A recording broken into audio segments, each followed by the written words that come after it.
Devant le grand jury de RFM ce dimanche, l'opposant Mamadou Lamine Diallo, député et leader de Tekki.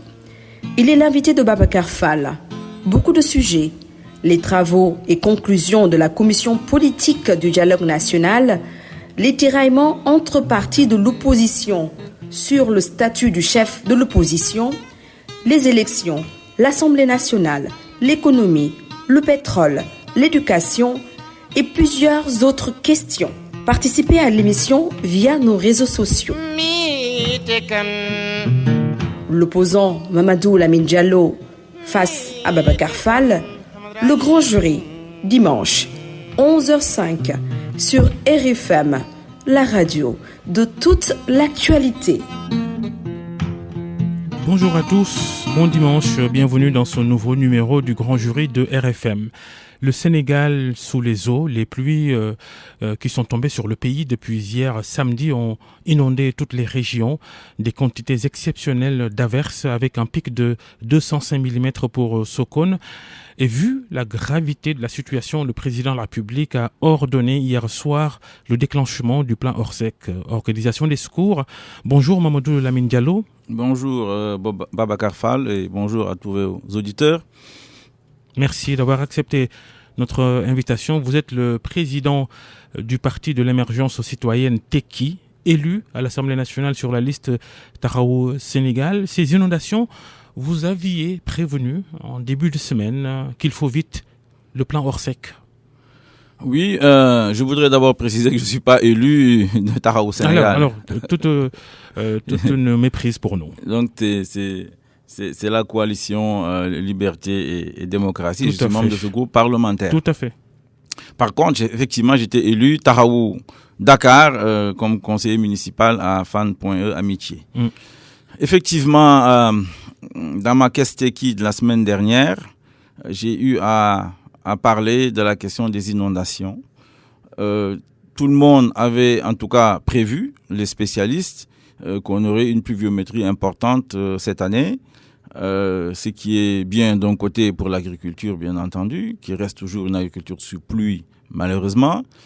Mais aussi, c'est toujours très difficile pour nos communes qui sont mal urbanisées, mal assainies. Et donc, j'avais demandé au gouvernement de déclencher le plan Orsec. Déjà, bon, tant mieux si le président l'a fait hier soir, après la catastrophe qu'on a connue. Et donc, c'est dire que c'est une affaire extrêmement grave, d'autant plus que il faut le rappeler, en 2012, lorsque le président Macky Sall est arrivé au pouvoir, on avait ce même problème des inondations. C'était extrêmement difficile et lui-même avait pris des engagements pour résoudre ce problème-là. Son premier budget de 2012, c'est le seul que j'ai voté, disait clairement qu'il fallait s'attaquer à ces problèmes de manière urgente et qu'il allait mettre en place un plan décennal de lutte contre les inondations. Bon. Finalement, le Premier ministre Abdoul Mbaye a dit que lorsqu'il a quitté son poste de Premier ministre, ce plan a été abandonné. Et donc, dans ma caisse Tekki de la semaine dernière, de cette semaine plus tôt, j'ai dit également, qu'en est-il de ce plan ? Où est-ce qu'on en est ? Pourquoi on l'a abandonné ? Alors qu'on sait très bien que c'est un véritable problème, c'est un cauchemar pour les populations. Et j'ai moi-même, j'avais envoyé une question écrite au gouvernement sur la question, en parlant déjà du plan Yahaï. Comme vous le savez, c'était une réponse aux inondations du temps du président Abdoulaye Wade. Il y a à peu près 1000 familles apparemment qui ne seraient pas encore relogées. J'avais posé la question au gouvernement, où est-ce qu'on en est, pourquoi ? Et voilà, c'est une préoccupation. Elle me paraît fondamentale parce que véritablement, les personnes inondées vivent un cauchemar. En plus, en période de Covid-19, c'est encore beaucoup plus difficile. C'est un stress permanent. Et je ne comprends pas pourquoi on a abandonné donc cette lutte contre les inondations. Pourquoi on a abandonné donc les populations à elles-mêmes. Voilà où nous en sommes. Tant mieux qu'il y ait le plan Orsec. Ça va permettre au moins de pomper et de secourir les populations. Et donc, ça va les soulager, bien entendu, mais ça ne va pas résoudre le problème. Le problème je pense qu'il était plus ou moins bien analysé en parlant de plan décennal. C'est-à-dire qu'il faut à peu près une dizaine d'années pour résoudre ces problèmes-là. Il faut qu'on sache à quel niveau d'exécution on a mis en œuvre ce plan décennal. Je n'en sais rien parce que malheureusement, je n'ai pas... On n'a pas les chiffres, on n'a pas. Je n'ai pas de chiffres. Je sais qu'on parlait de 700 milliards, que peut-être 300 ont été dépensés. Tout cela n'est pas très clair. Il y a des ouvrages qui ont été réalisés effectivement à la foire de Dakar. J'ai moi-même vu ça. J'ai également vu l'ouvrage qui a été réalisé à Dalifort, à Pikine. Voilà. Maintenant, c'est des questions très techniques, très compliquées. L'assainissement, parce que les voies de circulation des eaux, c'est des choses extrêmement difficiles. Et donc, à mon avis, apparemment, en tout cas, de ce que j'ai pu savoir, un plan avait été fait. Je crois qu'il a été abandonné. Ce n'était plus la priorité, effectivement, de Macky Sall. Il est passé à autre chose, les centres Abdou Diouf, les stadiums de basket, etc. Et aujourd'hui, il est rattrapé par les inondations. Et les populations souffrent. Dans les communes également. Et c'est pourquoi, à mon avis, il faut absolument qu'on passe à autre chose ici au Sénégal. C'est ce que nous avons appelé, nous, l'alternative politique et patriotique, que t'es qui pousse avec le CRD. Ouais, on savait tous, et vous l'avez peut-être évoqué tout à l'heure, on savait tous que ça allait venir, ces pluies exceptionnelles, toutes les prévisions avaient alerté. Oui, mais à mon avis, il y a deux problèmes. D'abord, il y a un problème d'efficacité dans le travail. Macky Sall, sans Premier ministre, ça ne marche pas. En tout cas, moi, j'étais très clair là-dessus. À l'Assemblée nationale, je l'ai répété. Je lui ai dit, c'est impossible de pouvoir travailler ici au Sénégal sans un Premier ministre. La coordination de l'activité des ministres.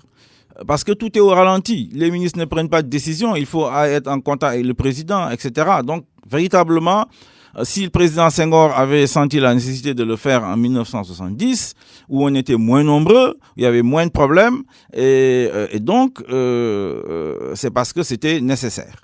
Il l'a supprimé, et en tout, je veux dire, il n'a consulté personne, il n'a averti personne, c'était même pas dans son programme de campagne. On est sorti des élections, il nous annonce qu'il va supprimer le poste de Premier ministre parce que le Premier ministre l'empêche d'aller plus rapidement dans l'exécution de ce plan. Deuxièmement, il y a un problème de priorité et d'orientation globale de ce qu'il faut faire. Je l'ai dit et je l'ai répété, le Sénégal doit rentrer dans une ère d'industrialisation pour résoudre les problèmes d'emploi. Lui-même avait promis des milliers d'emplois aux jeunes. Il n'a pas pu les réaliser, bien entendu, parce qu'il n'y a que l'industrialisation qui permet de le faire. C'est ça.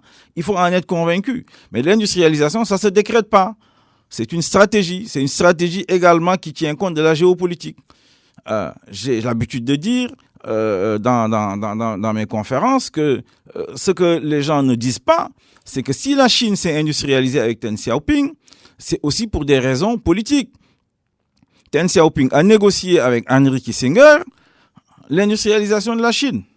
Évidemment, les États-Unis qui étaient dans une lutte, comme vous le savez, Est-Ouest, avec la guerre des étoiles, certainement avec beaucoup de problèmes budgétaires, ont décidé de dire à la Chine, vous arrêtez le soutien aux guérillas maoïstes, et de l'autre côté, la Chine, Deng Xiaoping lui dit, moi, vous venez chez moi, vous nous transférez la technologie.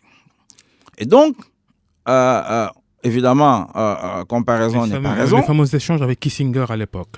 Comment ? Les fameux échanges avec Kissinger. Tout à fait, à l'époque. Et donc, voilà où nous en sommes. Il nous faut engager donc cette stratégie d'industrialisation. Et c'est à partir de là que vous définissez votre programme d'infrastructure. C'est-à-dire les infrastructures dont on parle et qui est pratiquement l'ADN, si j'ose dire, du régime de Macky Sall, eh bien, il ne faut pas les faire pour les faire. Sinon, vous êtes trompé, comme c'est le cas de l'université Amadou Mokhtar Mbow, par exemple, etc. Il faut le faire parce que vous avez un objectif d'industrialisation autour de filières bien définies et donc les infrastructures servent à cela. En tout cas, nous voilà devant une double crise d'urgence, épidémie de Covid-19 et inondation. L'État sénégalais a-t-il vraiment les ressources nécessaires pour faire face ? Non, je pense que d'abord, si vous parlez des ressources financières, évidemment que non. Parce que déjà, on rentre en agissement. Parce que le plan Orsec, ça demande beaucoup de moyens. Ça demande des moyens, c'est clair. Ça demande des moyens. On rentrait en 2020 pratiquement en ajustement structurel puisqu'on était sous surveillance du Fonds monétaire de la Banque mondiale. Beaucoup d'arriérés intérieurs, ce qu'on appelle les obligations impayées, c'était autour de 1 500 milliards. Et donc, voilà qu'arrive la Covid-19. C'est vrai que ce n'est pas la faute de Macky Sall, il faut le reconnaître. Mais par rapport à ça, la Covid-19, pour pouvoir lutter contre cette pandémie, il faut fermer l'économie. Mettre tout le monde à la maison. Et donc, ça a un coût sur les finances publiques et sur les ressources. Et voilà ce que nous vivons aujourd'hui. Macky Sall n'a pas les ressources financières. La force fonds Covid n'a pas été abondée à 1 000 milliards, c'est pas vrai. C'est bien en deçà parce que le monde entier aujourd'hui a des problèmes financiers. Les autres y arrivent parce qu'ils font fonctionner la planche à billets. Ils empruntent à la Banque centrale. Et donc, ce sera payé plus tard par l'inflation. Mais nous, ici, avec notre système monétaire, il ne peut pas le faire. Et donc, je ne sais pas où est-ce qu'il va trouver les ressources. Donc, pour pouvoir à la fois faire fonctionner l'État au minimum, c'est-à-dire payer les fonctionnaires. Bon, la dette, il a 6 mois de moratoire. Et donc, et aujourd'hui, donc, face à ces inondations, face à la Covid-19, face au renforcement de notre système de santé, ben, c'est la crise qui s'installe dans ce pays-là. Et c'est la faute entièrement à Macky Sall. Quel regard, d'ailleurs, vous posez sur la gestion de la crise sanitaire par le gouvernement, Mamadou Lamine Diallo? Écoutez, moi, je pense que la gestion n'a pas été bonne, puisque dès le départ, en tout cas en ce qui nous concerne, nous Teki, quand Macky Sall nous a demandé d'aller le voir à la présidence de la République, j'ai accepté d'y aller. Pour beaucoup de gens d'ailleurs, c'est une grande surprise. Moi, je n'ai pas de problème personnel avec lui, il le sait d'ailleurs, et donc nous avons une conversation très cordiale. Je lui ai indiqué, en tout cas en ce qui nous concernait, voilà notre analyse. Il faut aller au confinement total pendant 15 à 20 jours pour pouvoir, parce que c'est ce qui est supportable par les secteurs informels dans ce pays-là. Et à ce moment-là, vous allez pouvoir circonscrire la pandémie, certainement dans un axe Dakar, Thiès, Touba. Et donc, les autres régions du Sénégal auraient pu être épargnées. C'était ça notre analyse. Et à partir de là, gérer le déconfinement, évidemment, dans la partie du Sénégal qui n'est pas atteinte, et dans la partie du Sénégal où il y aurait effectivement des cas, gérer ça de manière beaucoup plus serrée et donc de manière donc beaucoup plus limitée. C'était ça notre stratégie. Quand je suis sorti de là, devant Seydou Gueye, je crois, et le DG du Soleil, ou de la RTS plutôt, j'ai effectivement réitéré la même chose. Il m'a dit que lui, il va pas le faire, sa stratégie, elle est bonne, bon, et que donc ça va bien marcher, tout et tout. Bon. Le 11 mai, il arrive, il nous dit, écoutez, finalement, j'y arrive pas, il faut apprendre à vivre avec le virus. Il a capitulé, et nous sommes dans cette situation-là aujourd'hui où nous apprenons à vivre avec le virus, avec les masques, avec les gestes barrières, voilà, et donc, sa gestion n'est pas bonne. Bon, ils ont également changé la façon de mesurer les cas depuis quelques semaines. Et donc, la situation, elle est ce qu'elle est. À mon avis, ce qui est peut-être aujourd'hui significatif, c'est de regarder le nombre de cas graves et le nombre de décès. J'ai l'impression qu'on est sur un plateau. Et voilà là où nous en sommes. Il faut que les élèves aillent à l'école. Il faut que l'activité économique reprenne parce que il en est ainsi, puisqu'il a loupé ce qu'on lui avait dit. Donc, il est obligé de laisser l'économie s'ouvrir. Et donc, nous allons vivre avec la pandémie. Et encore, aujourd'hui, nous allons vivre encore avec les eaux. Voilà la gestion de Macky Sall et elle est catastrophique et c'est pourquoi, à mon avis, il faut changer d'équipe. Mamadou Lamine Diallo, l'invité du grand jury cette semaine. Vous venez, dans vos activités de parlementaire, vous venez d'interpeller le gouvernement via une question déposée à l'Assemblée nationale sur l'affaire des gazelles Oryx transférées d'une réserve de Ranérou-Ferlo dans le nord-est du Sénégal, transférées donc à Linguère et à Dakar dans des réserves qui appartiennent à des ministres, à Ngouille Ndiaye et Abdou Karim Sall pour ne pas les nommer. Quelle est la question que vous avez posée exactement au gouvernement à qui vous demandez de venir s'expliquer devant le Parlement? Alors, j'ai posé une question écrite au gouvernement, puisque je n'ai pas la possibilité de déposer des questions orales ou d'actualité. En tout cas, si vous les déposez, ça ne sert à rien. Cette affaire, on en a parlé depuis un mois ici au Sénégal. Les gazelles oryx sont une espèce protégée dans le monde et on a confié au Sénégal je crois, et peut-être, je pense, la Tunisie et un autre pays, le Maroc, je ne sais pas, le soin et la responsabilité plutôt de les protéger et de les développer. Et donc, le Sénégal fait ce travail-là dans le département de Ranérou, dans un contexte où les ressources naturelles désormais appartiennent à l'État depuis la révision constitutionnelle de 2016, et avec également aujourd'hui les collectivités territoriales, évidemment, sont en charge de l'environnement parce que c'est une compétence transférée. Voilà la situation. Donc ces gazelles oryx, comme vous le savez, ont été transférés dans des réserves de personnalité. Il y a un flou, le gouvernement n'a pas répondu, le ministre a nié ou n'a pas nié, etc. Et donc, moi, quand j'ai enquêté, effectivement, j'ai eu des retours en me disant qu'effectivement, un certain nombre de gazelles ont été transférées à plusieurs personnalités, y compris même dans la sous-région. Il se dit, il faut le vérifier, et c'est la raison pour laquelle j'ai écrit au gouvernement en leur demandant, de nous dire quelles sont les personnalités à qui on a donné des gazelles oryx. Si c'est faux, le gouvernement n'a qu'à l'écrire.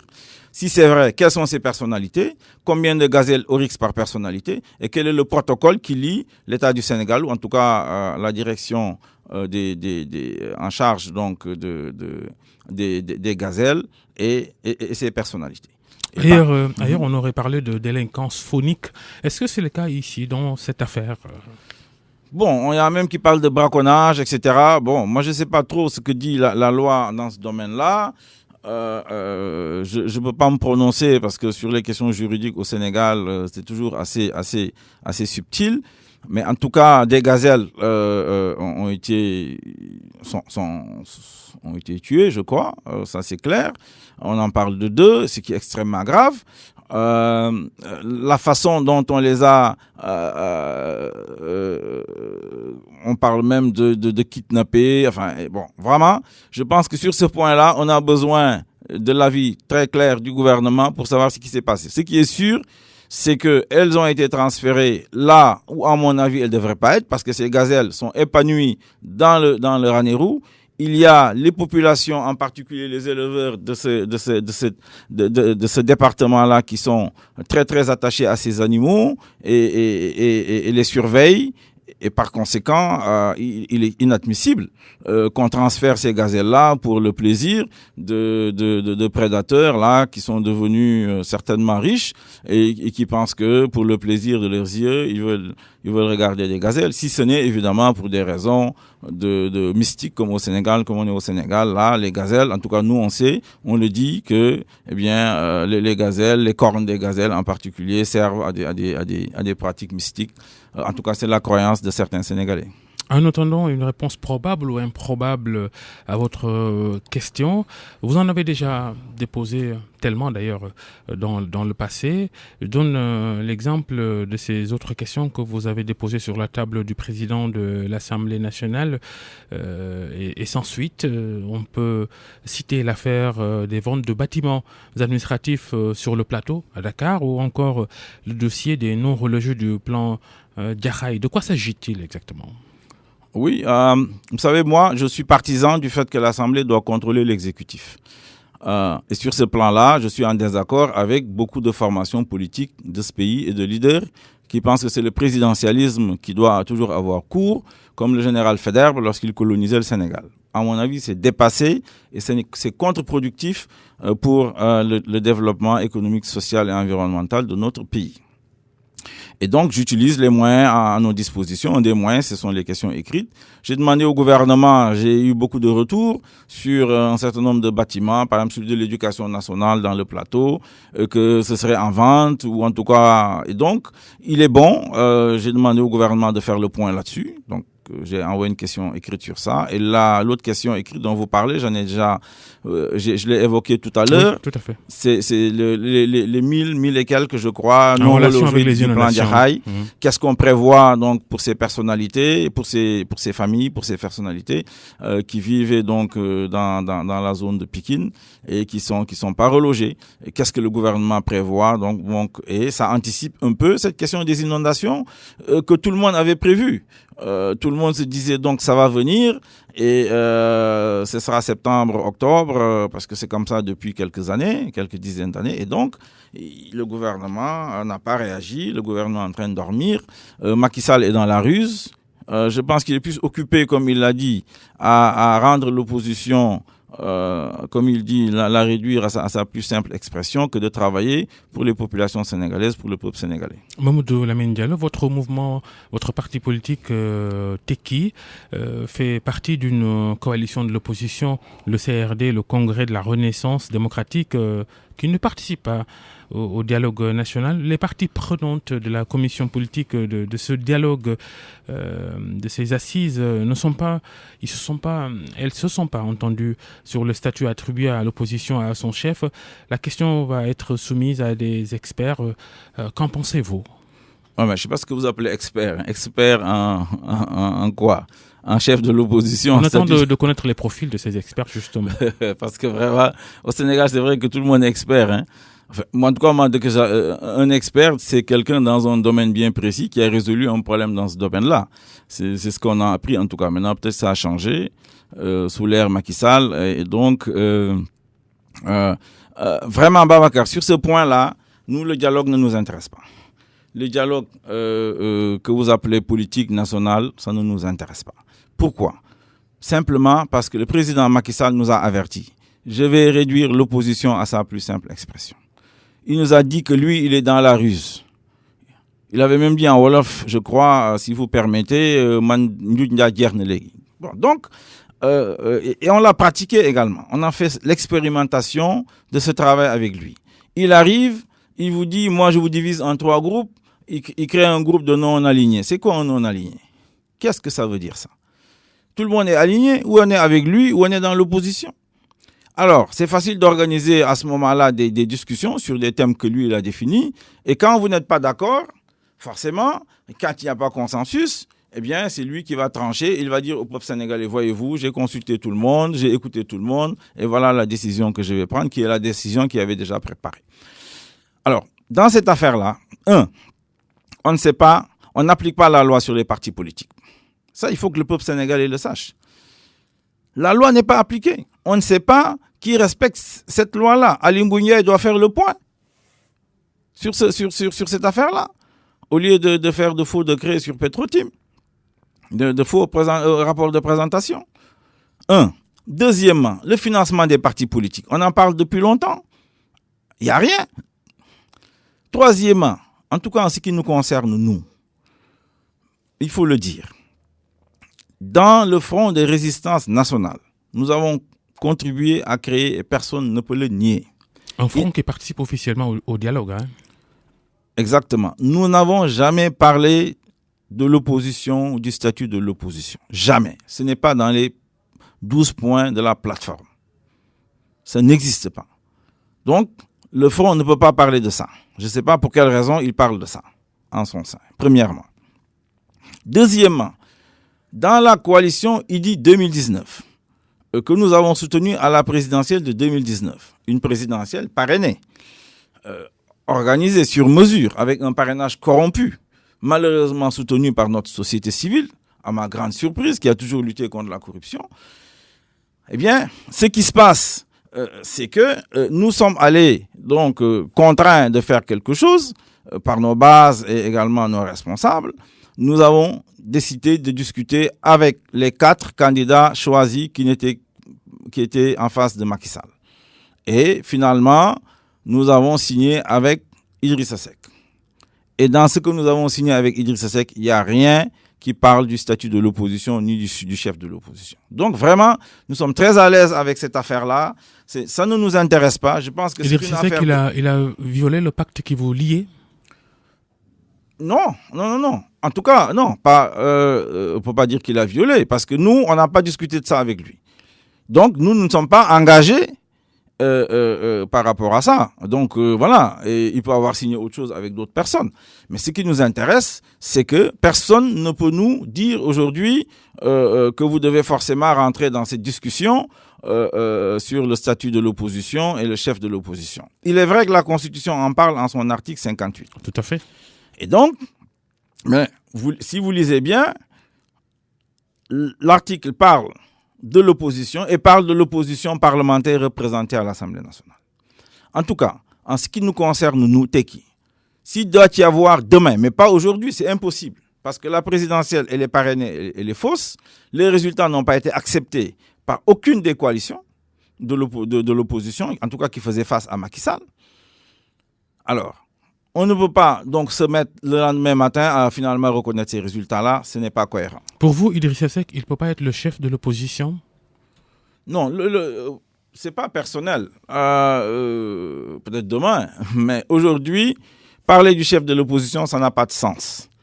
Ça n'a pas de sens parce que, comme je vous ai dit, c'est quoi un parti politique? Dans tous les pays du monde, il y a un chef de l'opposition, même si on ne légifère pas pour ça, on a de facto quelqu'un qui est la tête de file de l'opposition. Oui, mais dans ces pays, c'est organisé. Dans ces pays, on connaît les partis politiques. Les partis politiques respectent la loi. Dans ces pays-là, il y a même des mécanismes de financement des partis politiques. Tout cela est bien organisé. De toute façon, en plus, ce n'est pas la panacée pour la gouvernance démocratique. Soumaïla Cissé, le pauvre, il est encore là-bas kidnappé. Il était chef de l'opposition au Mali. Ça n'empêche pas que le Mali, aujourd'hui, est en zone rouge partout. Et donc, ce n'est pas la panacée pour la gouvernance démocratique. Et votre conviction, ça nous intéresse. Si le jour où vous déciderez de parler de chef de l'opposition, pour vous, il doit être issu d'où? De la majorité parlementaire ou de la dernière élection présidentielle? Nous pensons que ça vient de la majorité parlementaire. Enfin, pas de la majorité parlementaire, disons de l'Assemblée nationale. L'opposition parlementaire. Absolument. L'Assemblée nationale. Parce que pour nous, c'est l'Assemblée nationale qui doit être le lieu d'impulsion de la vie politique. C'est ce que nous avons signé dans la Charte de gouvernance démocratique des assises nationales. Et je ne varie pas par rapport à ça. Le contexte n'a pas changé pour pouvoir changer. Et donc, pour nous, c'est là-bas. Mais en tout état de cause, aujourd'hui, on ne peut même pas l'appliquer parce qu'en 2017, nous sommes aujourd'hui à l'Assemblée nationale, l'opposition majoritaire, pour ainsi dire, ma propre coalition. Mais j'estime que à partir du moment où on a contesté les résultats, à partir du moment où on a fait un livre blanc, on l'a fait pour les législatives et pour la présidentielle, ce n'est pas cohérent d'aller demander un poste de chef de l'opposition. D'autant plus que dans cette affaire-là, il faut le dire, c'est une histoire de gros sous. Macky Sall arrive avec ses 2 milliards. Il dit, voilà, j'ai 2 milliards. C'est vous qui aviez sorti ça n'a pas été confirmé officiellement. Ça n'a pas été démenti jusqu'à présent, au contraire. Vous aviez dit que le chef de l'opposition, il aura 2 milliards de fonds politiques ou de fonds tout court. C'est des fonds politiques. Ça me permet d'ailleurs de revenir sur la question des fonds politiques. Nous ne sommes pas d'accord pour qu'on continue avec ces fonds politiques-là. Par exemple, du président de la République, c'est au moins 8 milliards dans le budget. C'est passé à 8 milliards 800 d'ailleurs en 2020. Là. Pour nous, ce n'est pas bien pour la démocratie au Sénégal. Pour nous, il faut réorganiser les partis politiques, réorganiser le financement des partis politiques. Cela, ça a un sens. Mais s'il veut nommer un chef de l'opposition parce qu'il veut diviser ceux qui sont contre lui, écoute, on verra qu'est-ce qui va se passer. Mais on ne va pas rentrer dans ce débat-là. Il y a aujourd'hui 2 oppositions, 2 franges de l'opposition. En tout cas, nous, on considère que l'opposition, c'est le CRD. Nous sommes opposés à Macky Sall.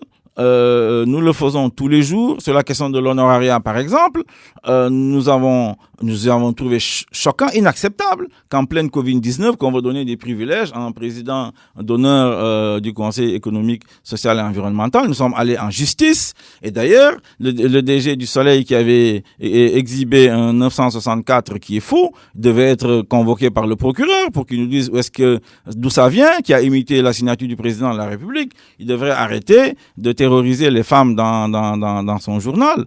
Les journalistes qui, par ailleurs, tout le monde trouve que ce sont des journalistes qui connaissent leur métier. Donc voilà, nous sommes sur la question de Petrotim, nous avons été en justice, nous sommes sur la question de Akili, nous battons, nous sommes dans l'opposition. L'opposition, nous ne votons pas le budget à l'Assemblée nationale. C'est ça l'opposition. Vous soupçonnez des leaders de l'opposition, de partis d'opposition, d'avoir des accointances douteuses avec le régime en place? Je ne sais pas ce que vous appelez l'opposition. Ce dont je suis sûr, pour avoir été dans le Front de résistance nationale, je l'ai même écrit, Macky Sall a une 5e colonne dans les organisations que nous avions mises en place pour le combattre. Et c'est la raison pour laquelle nous avons décidé de nous réorganiser. Ah bon, des espions, en quelque sorte? Parce que Macky Sall est dans la ruse. à partir du moment où vous avez quelqu'un dans Les la rue... aviez-vous identifié ceux que vous considérez aujourd'hui comme des pions de Macky Sall dans vos instances dans l'opposition? Nous nous sommes organisés. Nous nous sommes organisés au sein du CRD pour pouvoir faire face à Macky Sall. Parce que les instruments que nous avions mis en place n'étaient pas efficaces. Tout ce qu'on faisait, Macky Sall le savait.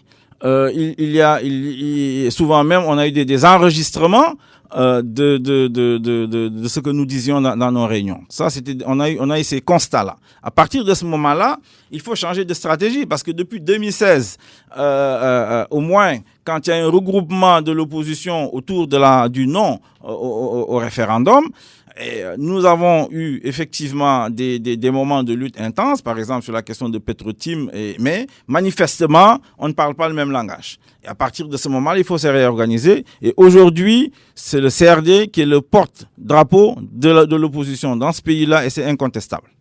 Les partis d'opposition et de la majorité qui participent à la commission politique du dialogue national se sont entendus sur un report des prochaines élections territoriales qui ont été déjà une première fois repoussées à mars 2021 et justement un nouveau report se dessine. Est-ce qu'au CRD, votre coalition de partis d'opposition, on est pour ce nouveau report?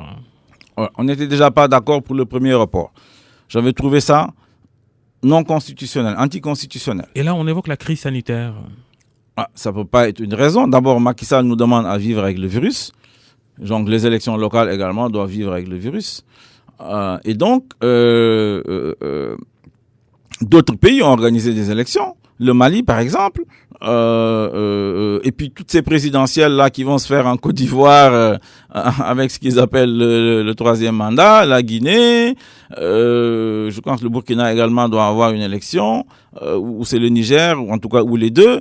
Eh bien, la France également a organisé des élections sous Covid, l'élection présidentielle aux États-Unis, qui est quand même extrêmement importante pour l'avenir du monde, en tout cas immédiat. J'espère que Trump sera battu. Et donc, parce que ça va annoncer, et je crois que c'est important de le dire un instant, pour nous, l'assassinat de George Floyd, c'est le point de départ qui marque la fin de l'initiative historique des forces prédatrices et racistes dans le monde, qui ont démarré donc avec la traite des esclaves et la colonisation et l'impérialisme. C'est le point de départ. Et c'est extrêmement important pour nous.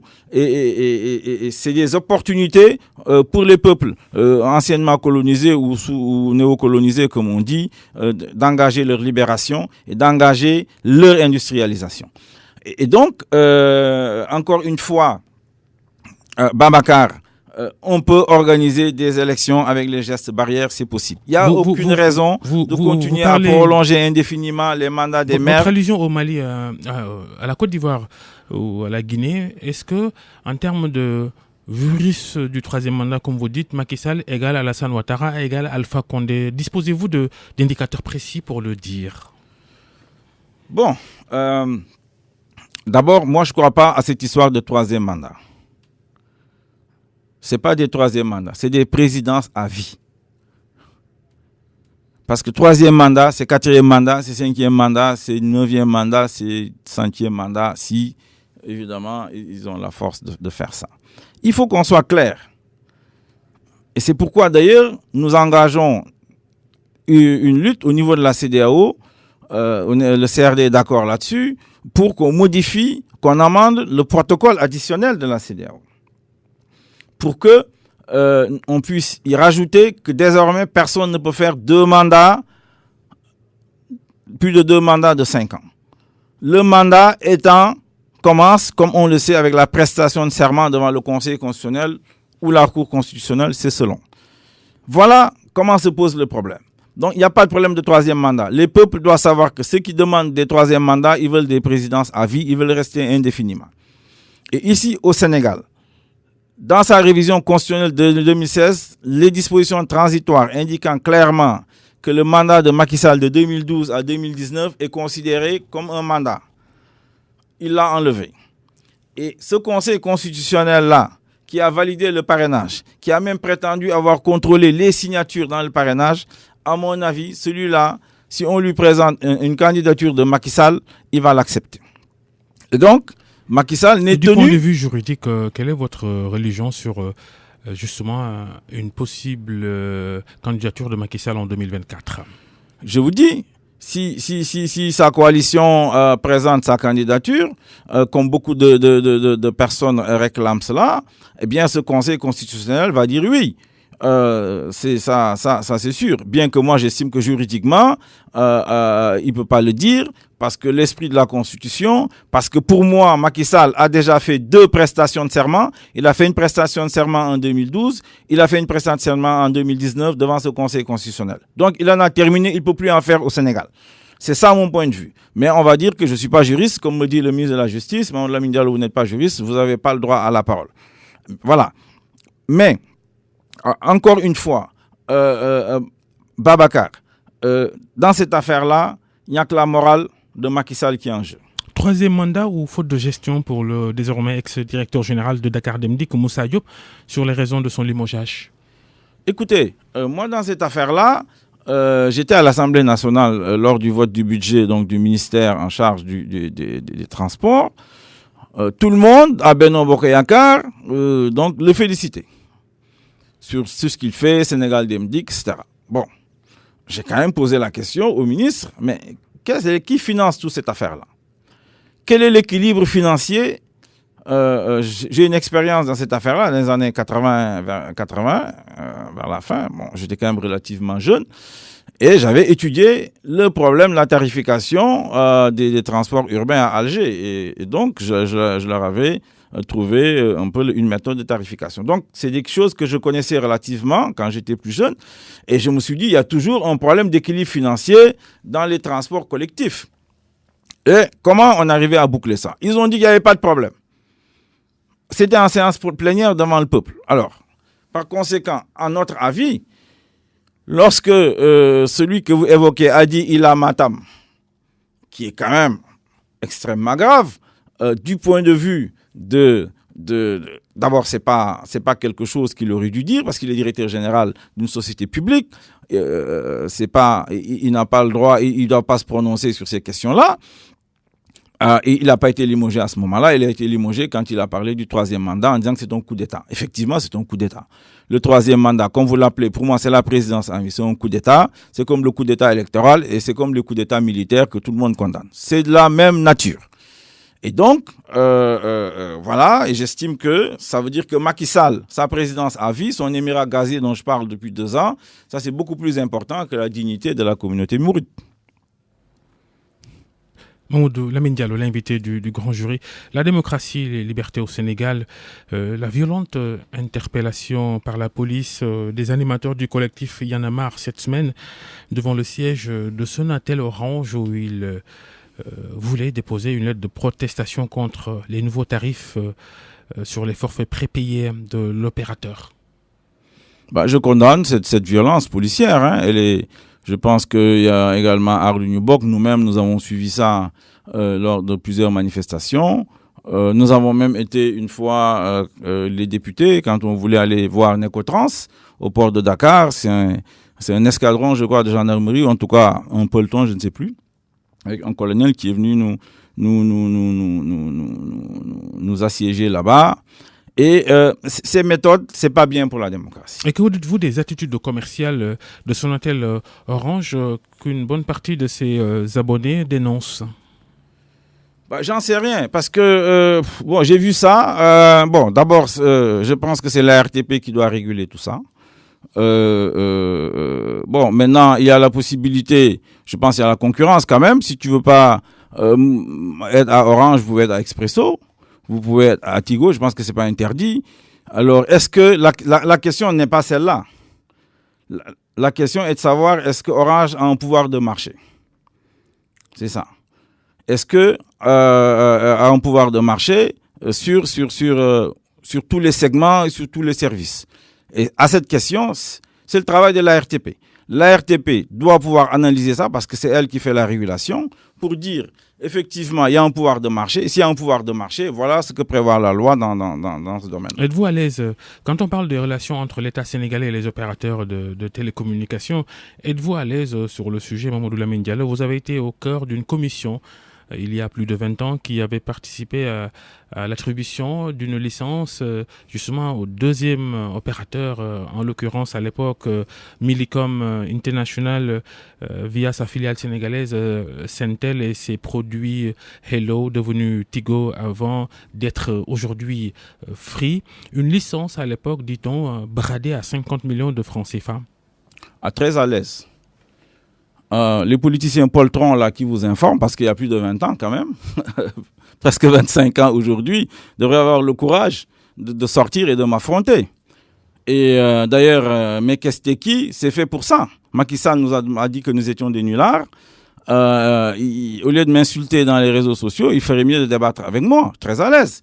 Parce que, en réalité, ce que vous avez derrière la tête, c'est cette histoire de tickets d'entrée ou de bonus de signature. Mais ce n'est pas la panacée. Ce n'est pas la panacée, c'est une erreur, c'est une faute d'ailleurs de croire que c'est la panacée. Moi, je ne suis pas d'accord. Je ne suis pas d'accord. Voyez-vous, je prends un exemple. Je pense le troisième opérateur, en l'occurrence Soudatel, via sa société sénégalaise, ses produits Expresso, avait payé 200 milliards francs CFA. Donc, je ne sais pas si Soudatel avait payé 200 milliards.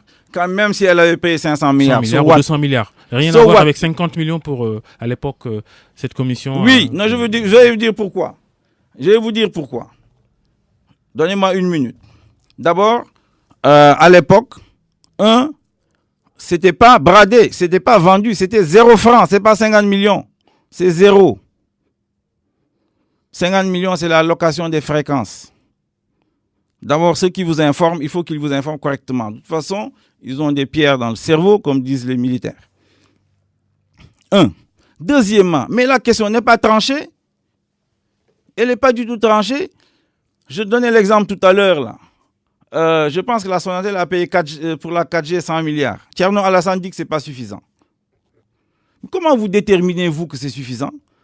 Qui a la prétention dans le monde aujourd'hui de dire que c'est suffisant? Que c'est ça le bon prix? En tout cas, moi, ce que je connais, moi, en économie, celui qui a fait qui a un prix Nobel là-dessus, s'il y a quelqu'un d'autre qui m'en parle, c'est Vrickley. Vrickley a dit que lui, il faut mieux, la meilleure façon, c'est les enchères. Et tu ne prends pas le premier, tu prends le second. Je crois que c'est ce qu'il a dit. C'est des questions extrêmement complexes. À l'époque, puisque les gens vous ont renseigné que j'étais dans une commission technique comme conseil technique. On a fouillé, de la primature. on n'a pas été... Ça les intéresse beaucoup quand j'étais conseiller technique à la primature. Vous étiez conseiller technique à la primature? Absolument. J'y ai travaillé, ça m'a permis de connaître les dossiers et je l'ai fait en tout patriotisme parce que j'aurais pu rester à la Banque mondiale. On n'est pas allé chercher loin pour savoir que vous étiez dans cette commission-là qui a distribué. Oui, j'étais dans cette commission. Cette commission, c'est une commission technique qui fait des analyses. Il y a un ministre, il y a un premier ministre, il y a un président de la République. Je vous dis, à l'époque, la question des droits d'entrée, des tickets d'entrée, c'est pas une question qui était tranchée. C'était dès le début, on ne savait même pas comment il fallait faire. Comment il fallait faire. C'est bien plus tard qu'on a dit, après, il faut trouver ces X dollars par le nombre d'abonnés ou des choses comme ça. Mais tout cela, c'est extrêmement arbitraire. Il y avait aucune manque base. De vision alors. Donc, moi je vous dis quel est mon point de vue. Mon point de vue, il est constant. Depuis que j'ai écrit Les Africains sauveront-ils l'Afrique en 1996.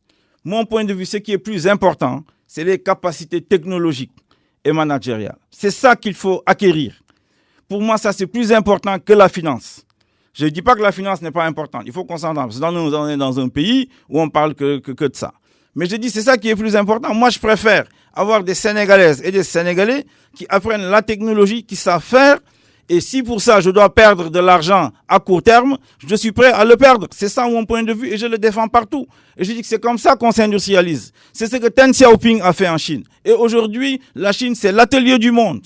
Il ne faut pas nous terroriser avec vos histoires de bonus de signature. Il ne faut pas nous terroriser avec vos histoires de tickets d'entrée. Ça pose toujours des problèmes. On n'est jamais content.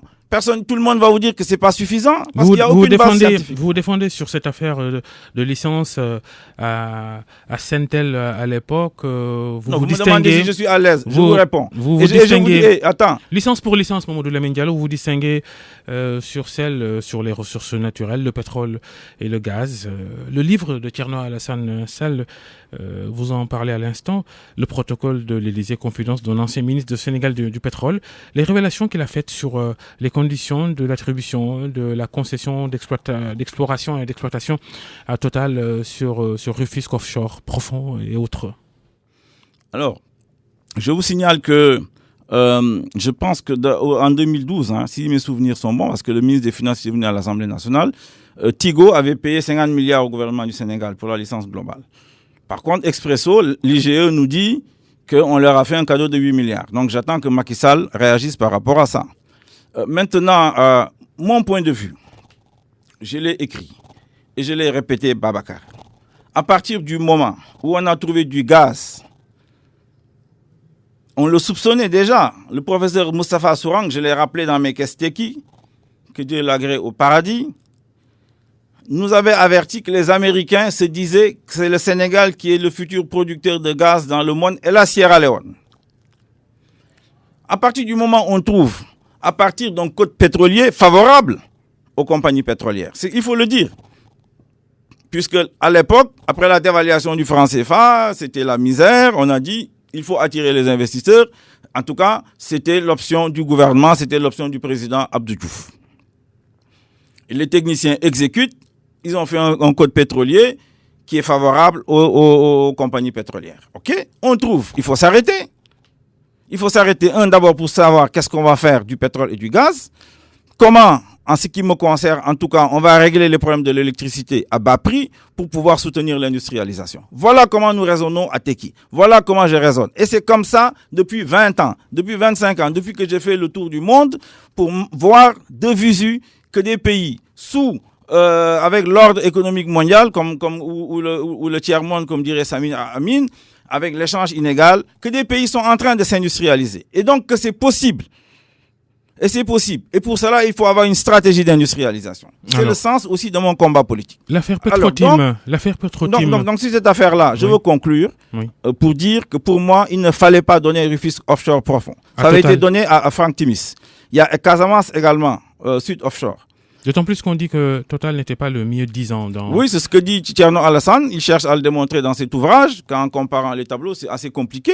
Apparemment, les techniciens de cette affaire-là sont d'accord là-dessus. C'est-à-dire que les conditions offertes à Total ne sont pas les mêmes que les conditions offertes à Petro-Tim, Franck Timis. Est-ce que vous, Mamadou Lamine Diallo, président de la République, vous auriez tenu tête à la France en Absolument. refusant de donner une licence à Total? Non, mais attends. D'abord, moi, je ne suis pas sans convoqué démagogie, en France. Oui, Babacar, moi, je ne suis pas convoqué en France. En France, j'y suis invité. Je vais aux journées économiques de Lyon, où le gratin des économistes français travaille, et je suis respecté là-bas. Fin des années 90, j'étais même conseiller technique. Vos politiciens poltrons là qui vous informent là, ils vous ont pas dit. Moi, j'ai fait un débat public.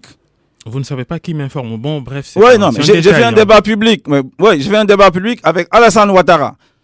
Un débat avec Michel Rocard, Premier ministre français, extrêmement brillant, inspecteur des finances, inspecteur du Trésor. Ça donne quelle légitimité, ça? Non, c'est pour vous dire que moi, en France, je serai invité là-bas. J'ai des amis, j'étais ancien élève de Jacques Attali. Et donc, je ne suis pas convoqué en France. Deuxièmement, moi, je n'ai pas de complexe, Babacar. Je n'ai pas de complexe. Je peux parler avec Xi Jinping, droit dans les yeux. Et je vais défendre les intérêts du Sénégal. Bien entendu que je ne suis pas d'accord. Pourquoi Total aurait de meilleures conditions que Franck Timis? Pour quelle raison? Alors que Total a les capacités techniques justement, et financières. Puisqu'il nous reste très peu de temps. Et dans cette affaire-là... L'affaire Petro-Tim, dans laquelle vous vous êtes aussi distingué dans sa dénonciation, vous apparaissez même, et d'ailleurs dans le fameux reportage de la BBC. Et c'est normal. Vous, avec votre fameux étonnement... Ça prouve que les Européens me respectent. En anglais.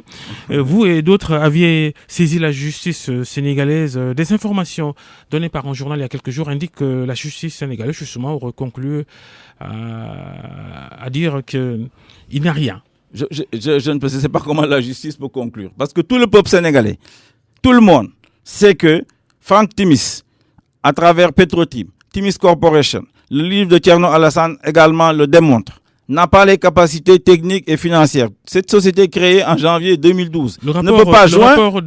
Donc il y a une violation de l'article du code pétrolier. Le rapport présumé de l'inspection générale d'État qui le dit, ce rapport-là n'existe pas officiellement. Ce rapport est étouffé. Mais même il est étouffé de toute façon. Il sera déclassé quand Macky Sall ne sera pas là. C'est clair. Mais même en dehors de cela, n'importe quel juge qui regarde le code pétrolier en son article 8, qui regarde Petrotim, qui regarde Timis Corporation, sait que ces sociétés n'ont pas de capacité technique et financière. Et le juge a la possibilité, la loi lui permet, de demander les états financiers de Petrotim, de PetroAsia, qui sont des couvertures de Petrotim. Parce qu'Aly Ngouille justement, a dit que c'est PetroAsia qui avait les capacités techniques et financières. Et c'est radicalement faux. Timis Corporation, évidemment, BP et l'autre société là, donc Cosmos. Comment? Cosmos. Et Cosmos, ces 5 sociétés, il a la possibilité de demander les états financiers. La loi lui permet. Et à ce moment-là, il peut demander à un cabinet d'audit de regarder ça. Merci Mamadou Lamine Diallo, président du Parti de l'émergence citoyenne Mouvement Teki, d'être passé devant le grand jury de RFM. Merci aux équipes techniques Abdou et Magui. Restez avec nous, les programmes continuent. Bonne fin de semaine à tous. Ah oui, merci.